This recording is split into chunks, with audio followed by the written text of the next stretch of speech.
प्रधानमंत्री तक मैदान में उतर आए। प्रधानमंत्री, अगले दिन मुख्यमंत्री, फिर गृह मंत्री, फिर रक्षा मंत्री, राष्ट्रपति को भी बुला ले, या जो नारा लगा था आपकी बार ट्रम्प सरकार, उनको बुला ले। कि प्रत्याशी जो सामने है इससे अच्छा प्रत्याशी होना चाहिए था आपको टक्कर देने के लिए। ऐसे जो सामने प्रत्याशी उनके पिताश्री, ऐसे लोगों को राजनीति में ही नहीं होना चाहिए था। नौजवानों का पेपर लीक, नौकरी लग नहीं रही है, जो बेरोजगारों की फौज हो रही है। बेरोजगारी महामारी से भी ज़्यादा खतरनाक होती है। अगर बेरोजगारी उस चरम सीमा पर पहुंच जाए तो हमारे बच्चे जो हमारे इंडिया गवर्नमेंट में वैकेंसीज निकलेगी फोर्सेज की, उसमें चले जाएंगे। नहीं तो स्किल डेवलपमेंट है, वोकेशनल ट्रेनिंग है, फाइनेंसिंग इंस्टीट्यूशन से टाई अप हो करके उनके छोटे छोटे उद्योग शुरू कराना, एक ब्लूप्रिंट मेरे दिमाग में है। तलाश है उस मौके का, जो मौका मिले और अपने ब्लूप्रिंट को इम्प्लीमेंट कर पाऊँ। सवाल भीतरघात का नहीं, सवाल अपने सम्मान को बचाने का है। सवाल इस बात का है कि माँ बहन की गाली सुनकर और जूते खाने के बाद सुनकर वोट कैसे करे। तो भीतरघात नहीं हुआ, ये आत्मसम्मान की रक्षा हुआ। 2014 में देश बिकने नहीं देंगे, 2024 तक आता थे भैंस बिकने नहीं देंगे। मंगलसूत्र से शुरू किए मुजरा पर आ गए, और कहाँ जाएंगे अब बताओ। 4 PM न्यूज़ नेटवर्क में आप सभी का स्वागत है। मैं हूं क्षितिज कांत। आपको बता दूं, इस समय हमारी मौजूदगी घोसी लोकसभा सीट पर है। और घोसी लोकसभा की सीट की अगर इतिहास के बारे में अगर बात करूं, अभी हाल ही के तो 2022 का जो विधानसभा चुनाव हुआ, उसके बाद आपने देखा जब उपचुनाव हुआ तो घोसी में पूरा इंडिया गठबंधन एक तरीके से मजबूती से चुनाव लड़ा। और उसके बाद आपने देखा सुधाकर सिंह के समाजवादी पार्टी के जो प्रत्याशी थे उनकी जीत हुई। पूरे देश भर की नज़र होती है घोसी सीट पर। और इस समय की अगर आपको बात बता दूं तो इस समय भी पूरे देश भर की नज़र घोसी लोकसभा सीट पर है। तो माहौल विधानसभा का जो उपचुनाव हुआ था उसके बाद से अभी लोकसभा चुनाव पर कितना बदला है, इस पर भी बात होगी। हमारे साथ इस समय राजीव राय जी हैं, इंडिया गठबंधन के समाजवादी पार्टी के प्रत्याशी। सबसे पहले तो आपका स्वागत है सर। धन्यवाद। हम बात करें, अभी उपचुनाव हुआ था, उपचुनाव के अभी साल भर भी लगभग नहीं बीता है, तुरंत लोकसभा चुनाव। कैसा माहौल देख रहे हैं, कितना बदलाव है? उपचुनाव ट्रेलर था, इस बार हम मूवी दिखाएंगे। तो पूरा उस समय भी पूरा शीर्ष नेतृत्व, हर भारतीय जनता पार्टी के बड़े नेता उतरे थे। इस समय तो लगातार प्रधानमंत्री तक मैदान में उतर आए। प्रधानमंत्री, अगले दिन मुख्यमंत्री, फिर गृह मंत्री, फिर रक्षा मंत्री, राष्ट्रपति को भी बुला ले, या जो नारा लगा था आपकी बार ट्रम्प सरकार, उनको बुला ले। चाहे बराक ओबामा को लोग मुठियार कहते थे, उनको बुला लें, या वर्तमान जो बाइडेन को बुला ले। जमानत जब्त होनी है इनका राजनीति का वो उस पड़ाव पर पहुंचेंगे जहां से चुनाव के बाद कोई राजनीतिक पार्टी इनको चिमटे से भी छूना नहीं पसंद करेगी। बड़बोले मनोरंजन मंत्री जी को। अरविंद राजभर यहाँ से चुनाव लड़ रहे हैं। ओम प्रकाश राजभर के तमाम सारे बयान, पिछली बार जब विधानसभा चुनाव हुआ था गठबंधन में थे, तमाम सारे बड़े बयान, बड़बोले नेता कहा जाता है। अभी मंत्री भी है भाजपा में।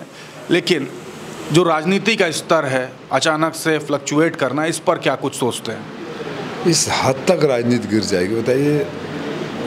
वो कैबिनेट मंत्री हैं, पहले विधायक रूप में माँ बहन की गालियाँ देना, मंचों से जूते मारने की बात करना, कैबिनेट मंत्री का शपथ लेने के बाद पुलिस के सामने डकैती करने, छिनैती करने के लिए अपने कार्यकर्ताओं को उकसाना, राह चलते अगर कोई आदमी की गाड़ी बगल में खड़ी हो गई तो अपने बाउंसर से उसको पिटवा देना, मीडिया के साथी अगर रिपोर्टिंग करने गए तो इस शक पर कि हमारी रिकॉर्डिंग कर रहे हैं। कौन सा ऐसा गंदा काम या गंदी बात बोल रहे हो कि इतना डर है कि रिकॉर्डिंग का? आपसे मैं क्यों बोल रहा हूँ कि जो बात मैं मंचों से कहूँगा उससे ज़्यादा तेज़ी से आपके से माध्यम से आएगा। तो अगर मुझे गंदी बात कर रहा हूँ या गंदा बात बोल रहा हूँ तभी तो डर होगा ना। पत्रकारों को पिटवा देना, इसको अब क्या कहेंगे? इस हद तक राजनीति गिर जाएगी। उनका एक जिला अध्यक्ष है, जिस तरह से उसने जोगी जी के बारे में, हाथरस के तत्कालीन DM के बारे में और ठाकुरों के बारे में जिस घटिया घिन आती है ऐसे लोगों से जो राजनीति में है, जिस घटिया भाषा के इस्तेमाल, वीडियो भी जो वायरल हो रहा है, घिन आती है। क्या लगता है कि प्रत्याशी जो सामने है इससे अच्छा प्रत्याशी होना चाहिए था आपको टक्कर देने के लिए? ऐसे जो सामने प्रत्याशी उनके पिताश्री, ऐसे लोगों को राजनीति में ही नहीं होना चाहिए था।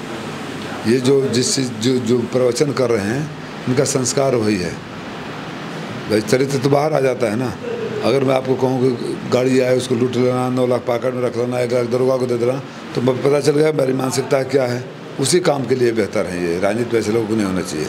अच्छा, अभी घोसी की करंट सिनेरियो की बात करें पहले तो दारा सिंह यहाँ से विधायक होते हैं, छोड़ देते हैं सीट, अभी सुधाकर सिंह है, लेकिन सरकार बात करें डबल इंजन की सरकार है। कोर अगर अभी मुद्दे अगर बात करें जिस पर पब्लिक आपसे ही बात करती होगी, वो कोर मुद्दे क्या है जिस पर इस बार घोसी से चुनाव होने जा रहा है? कोर मुद्दे यहाँ के सबसे बड़ी दो समस्या है, बेरोजगारी और बुनकरों के हालात, टूटी हुई सड़कें जिसको समाजवादी पार्टी की सरकार में बना था, आज तक मरम्मत तक नहीं करा पाए।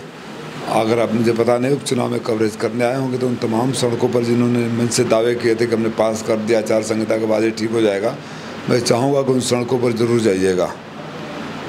यहाँ कोई उद्योग धंधे नहीं है, बुनकर अपनी ज़िंदगी काट रहे थे, उनको भी भुखमरी के कगार पर खड़ा कर दिया GST और बिजली बिल और छापेमारी करके। नौजवानों का पेपर लीक, नौकरी लग नहीं रही है, जो बेरोजगारों की फौज हो रही है। बेरोजगारी महामारी से भी ज़्यादा खतरनाक होती है। अगर बेरोजगारी उस चरम सीमा पर पहुंच जाए कि लोगों को खाने के लाले पड़ने लगे तो महामारी से ज़्यादा खतरनाक होती है।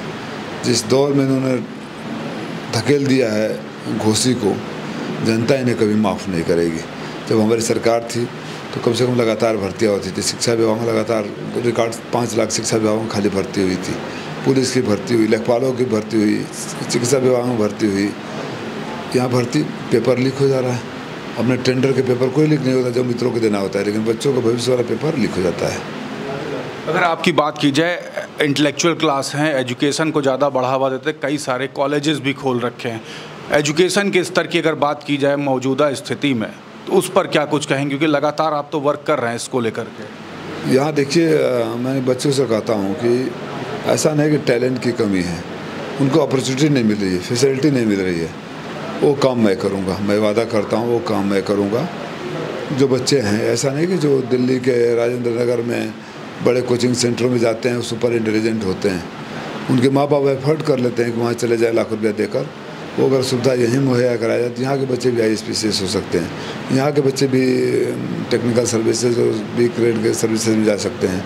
यहाँ अगर खाली मैं फिजिकल और रिटर्न का एग्ज़ाम करवाऊँ और ट्रेनिंग दिलवाऊँ तो हमारे बच्चे जो हमारे इंडिया गवर्नमेंट में वैकेंसीज निकलेगी फोर्सेज की, उसमें चले जाएंगे। नहीं तो स्किल डेवलपमेंट है, वोकेशनल ट्रेनिंग है, फाइनेंसिंग इंस्टीट्यूशन से टाइप हो करके उनके छोटे छोटे उद्योग शुरू कराना, एक ब्लूप्रिंट मेरे दिमाग में है। तलाश है उस मौके का, जो मौका मिले और अपने ब्लूप्रिंट को इम्प्लीमेंट कर पाऊँ। लेकिन एक बात और बात करें चुनाव की, इंटेलेक्चुअल क्लास की अगर इंटेलिजेंसिया की बात करें या अलग अलग मैनिफेस्टो पे अगर आ जाते हैं तो चुनाव मैनिफेस्टो पे लड़ना चाहिए, लेकिन कहीं ना कहीं भारतीय जनता पार्टी जो शीर्ष नेतृत्व है उसको जातिगत समीकरण पे ले आया। अगर जातिगत समीकरण की यहाँ की अगर बात की जाए तो वो कितना मजबूत मानते हैं इस समय? पहली बात कि हम समाजवादी जात में यकीन नहीं रखते हैं, और ये चुनाव जात के बंधन को, धर्म के बंधन को और पार्टी के बंधन को तोड़ चुका है।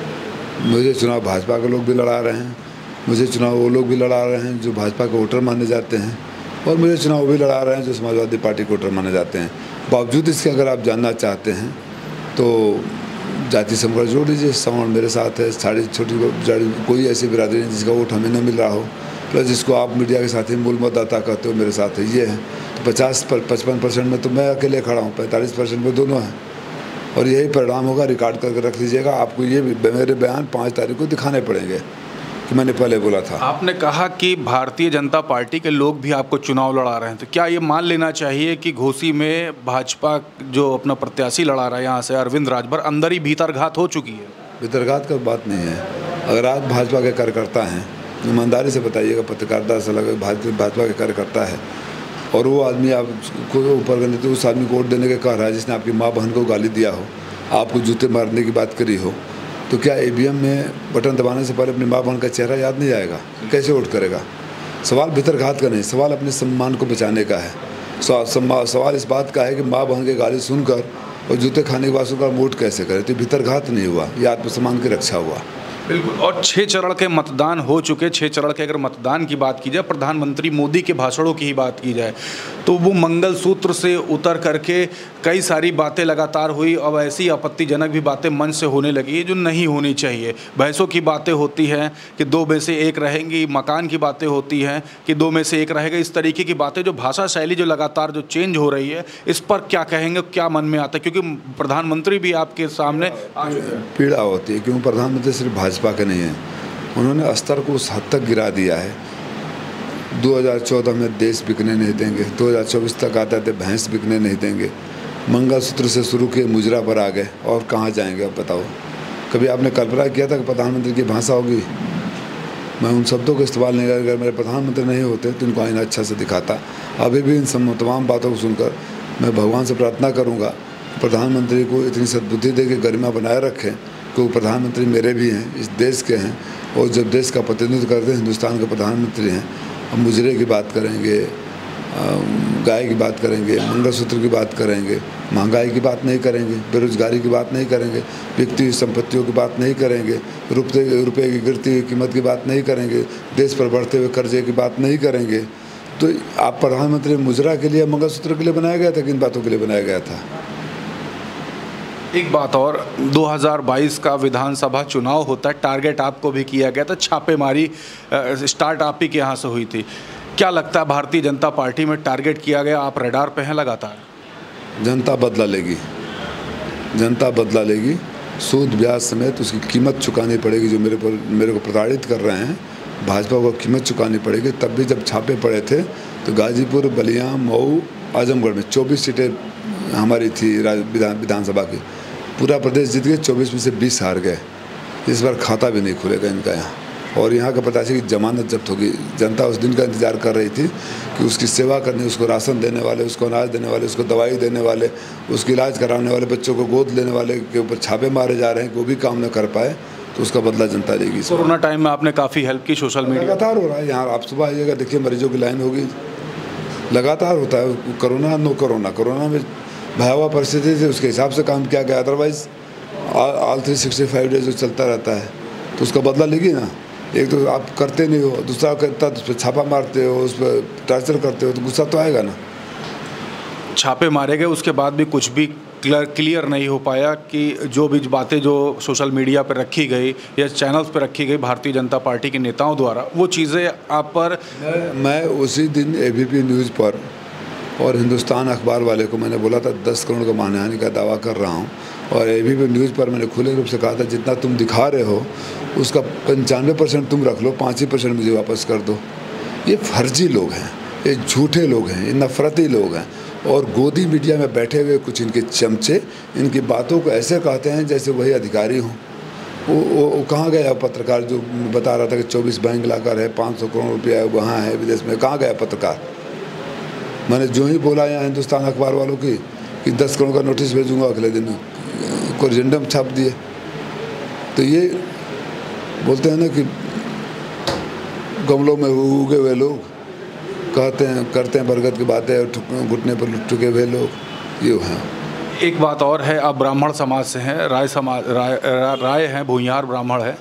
राम मंदिर को लेकर के बोला जाता है अगर इंडिया गठबंधन की सरकार आई तो ताला लगवा देंगे, इस पर क्या कहेंगे? ताला खुलवाया किसने था ये भी बता देते। ताला खुलवाया किसने था?